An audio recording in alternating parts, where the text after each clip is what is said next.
Trees are the lungs of the earth. They provide us with oxygen, shelter, and sustainable habitats for many ecosystems. All of our lives, these mysterious beasts tower over us in a seemingly silence, yet their words speak loudly throughout the forest. Throughout human history, our reliance on lumber has been detrimental to the health of forests and tree species all over the world, cutting down trees by the masses because of their non-sentience.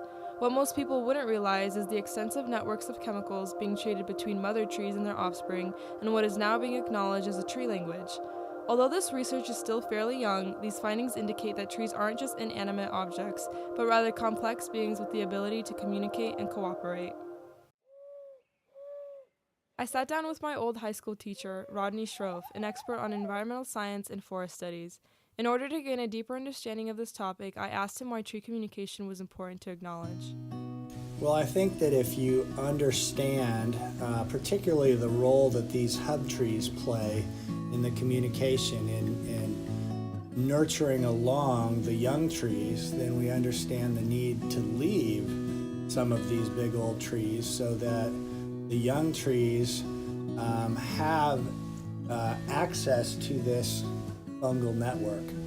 When we go in and we take all of the big trees and take all of the trees out of the forest and put new little trees in, they're very disconnected. There's not that interconnectedness between them. So communication is completely impossible until that's established. Because trees communicate through these vast connections underground, I asked him how the forest acts as a single organism to conserve the health of the ecosystem it's a part of. Within our body, we have cells that behave very individually. We have cells, those individual cells that then behave as a community, a tissue. We have clusters of tissues that function very collectively as organs. And then we have groups of organs that function as entire systems, and eventually we get to this host structure. So I look at our forests, I look at all of our ecosystems the same way, where you can look at an individual unit that plays a very important role as an individual, but sometimes I think, and I admire that individual a lot, but I look back and look at how it functions within the community and how that community, if you kind of shift the way you focus and think about things, that entire forest could be an organism in itself, right? A collection of these specialized systems that perform a job on this planet. Given that logging has become a controversial issue in the past couple decades, Schroff went on to explain how we can log more effectively and what steps the timber industry can take to preserve the resilience of our forests. I think where we need to move is going into a forest and looking at the individual tree genetics. So looking at the phenotypic expression, like how healthy is this tree? How is this tree growing?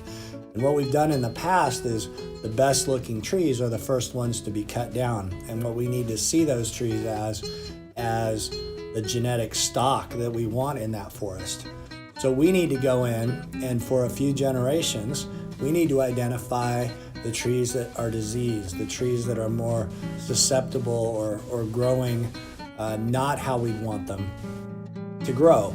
And those are the trees that need to be removed, and it's called a select cut. So what that does is it leaves the stand integrity, it leaves a biodiversity, a diversity of different trees of different ages. So different species in different ages. So you have this structural diversity that's left intact, which includes those hub trees, which includes the other components, leaves the standing snags, it leaves some down logs, it leaves some new growth. It's not a complete decimation of the forest.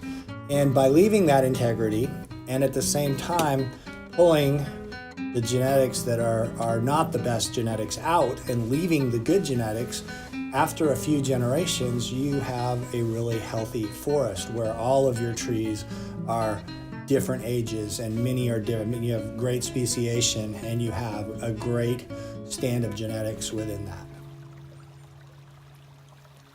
Understanding how trees communicate helps us understand how to take care of them, and that perhaps we have been handling trees in the wrong way. When you see a patch of clear-cut land, there is only a skeleton of the beautiful forest that was once there. Retaining a forest's ability to regenerate should be the goal when handling this valuable land. These vast, diverse ecosystems are what remains of the natural world, and by listening to their language, we can discover hidden truths about the nature of life. The value of a tree is greater than any dollar a log has earned or the land it sits upon. From above, the forest is deceivingly quiet, but below there are conversations flowing through the earth. In a time of declining environmental health and rising negative effects of climate change, how we lend our ears to these conversations grows exceedingly important.